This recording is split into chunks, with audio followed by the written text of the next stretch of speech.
नमस्कार साथियों, आज मैं आप लोगों को वॉइस ब्रॉडकास्टिंग क्या भारत में लीगल है या इलीगल है इसके बारे में, और कौन कौन से देश इसको पूरी तरह से बैन कर चुके हैं और किन कारणों से वॉइस ब्रॉडकास्टिंग भारत में भी बैन किया गया है, इन सारी बातों को आज मैं इस वीडियो के अंदर डिस्क्राइब करूंगा। जैसा कि हमारा पोस्ट है, आप लोग हमारी ऑफिशियल साइट पे जाएंगे boostabrain.in, और उसके बाद voice broadcasting legal in legal के बारे में हमारा बनाया गया पोस्ट आप पढ़ सकते हैं, प्रॉपर जानकारी ले सकते हैं। खैर, मैं इस वीडियो में इस पोस्ट के जरिए मैं आप लोगों को प्रॉपर डिस्क्राइब करूंगा। जैसा कि बताया गया है कि इसकी पूरी जानकारी आप लोगों को लेना चाहिए अगर आप कोई अनाउंसमेंट का कार्य करते हैं। अनाउंसमेंट का मतलब ही होता है वॉइस ब्रॉडकास्टिंग।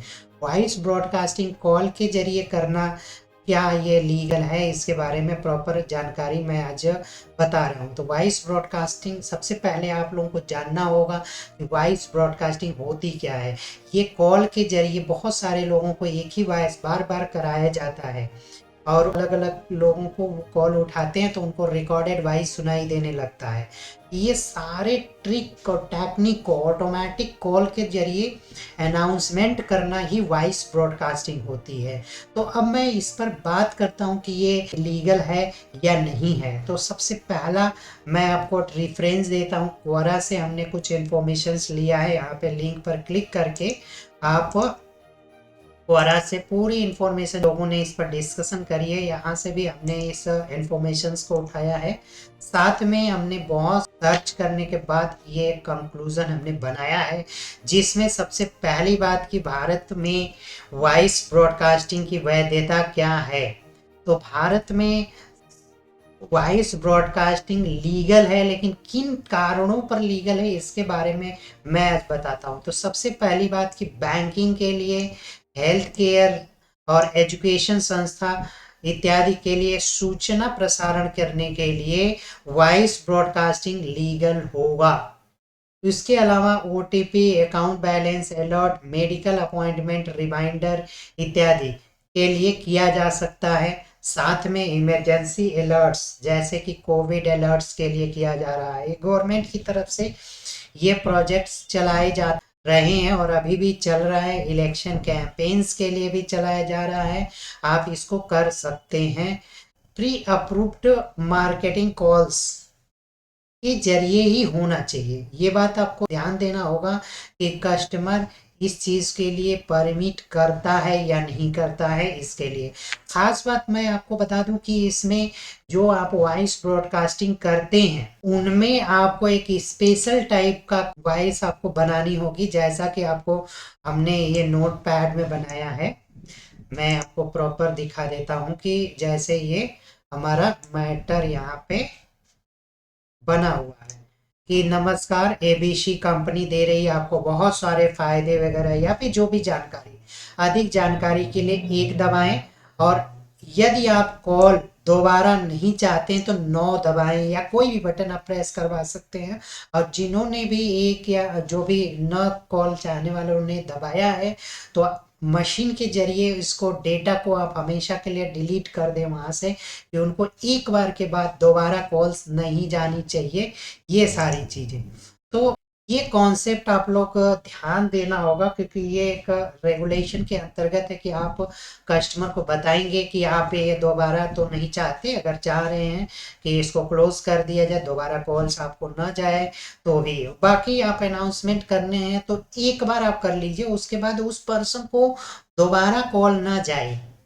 एक अनाउंसमेंट, फर्स्ट अनाउंसमेंट चल जाएगा। लेकिन इसमें आपको सबसे बड़ी बात क्या है ना, कि आप एक रजिस्ट्रेशंस भी ले सकते हैं, जिसके कि जैसे ट्राई के नियमों के अनुसार प्रमोशनल कॉल के लिए टेली मार्केटर्स का रजिस्ट्रेशन लेना होता है, या फिर डीएलटी का रजिस्ट्रेशन आपको लेना पड़ेगा। कुछ ऐसे मामले हैं जिन मामलों पे ये वॉइस ब्रॉडकास्टिंग इलीगल माना गया है। कैसा? बिना अनुमति के प्रमोशनल कॉल करना।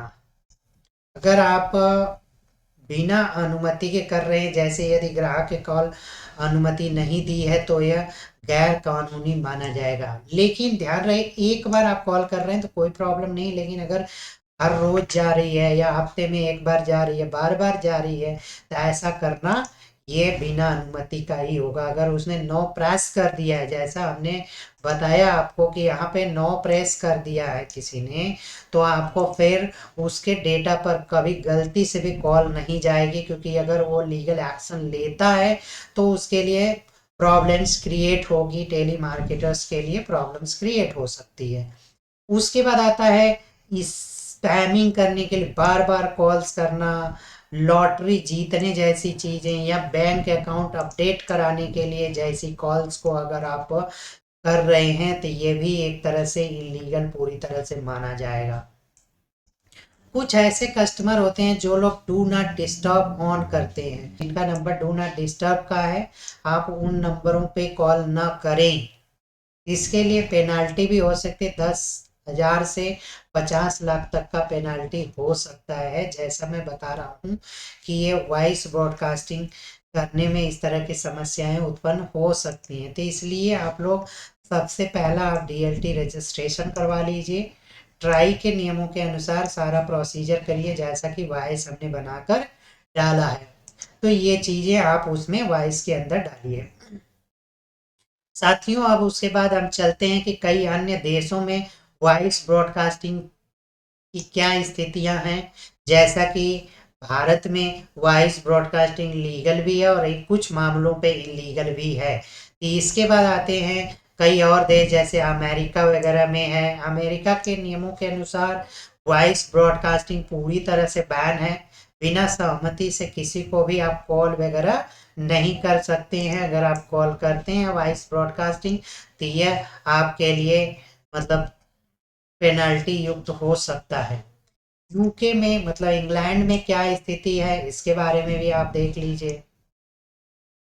यहाँ पे भी पूरी तरह से बंद है। यूरोपियन यूनियन सभी देशों में कस्टमर के बिना सहमति के कॉल करना गलत होता है, इनवैलिड होता है, बट इसमें कोई पेनल्टीज वगैरह तो नहीं है खैर, लेकिन इनलीगल्स हैं। जैसे कि इंडिया में वॉइस ब्रॉडकास्टिंग करना लीगल भी है और कुछ मामलों में इलीगल भी है। उसके बाद आता है ऑस्ट्रेलिया में। ऑस्ट्रेलिया में भी वैसा ही है जैसा कि इंग्लैंड और अमेरिका में है। तो इस बात को आप लोग जानिए, लीगल तरीके से वॉइस ब्रॉडकास्टिंग पर क्या क्या ध्यान देना है, इसके बारे में भी हमने अपने पोस्ट में बनाया है। जैसे कि आपको बता दूं कि ग्राहक से सहमति लें। सहमति का मतलब आप एक वॉइस जो बना रहे होते हैं, इन वॉइस में आप चाहते हैं कि आपको दोबारा कॉल आए, तो आपको एक दबाएं।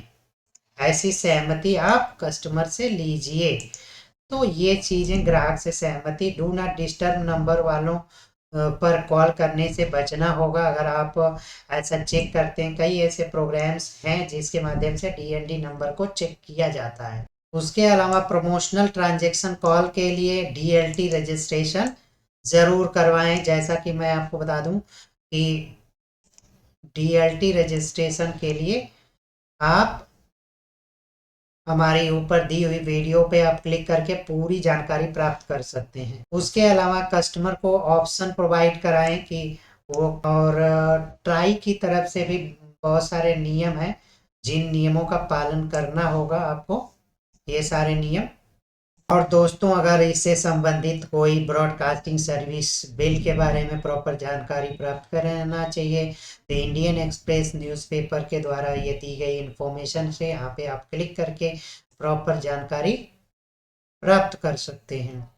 उसके अलावा अगर आपको कोई वॉइस ब्रॉडकास्टिंग मशीन लेना चाहते हैं, वन टाइम इन्वेस्टमेंट वाली मशीनें, तो आप वॉइस ब्रॉडकास्टिंग मशीन यहाँ पे क्लिक करके ऑर्डर कर सकते हैं, जो वन टाइम इन्वेस्टमेंट वाली होती है।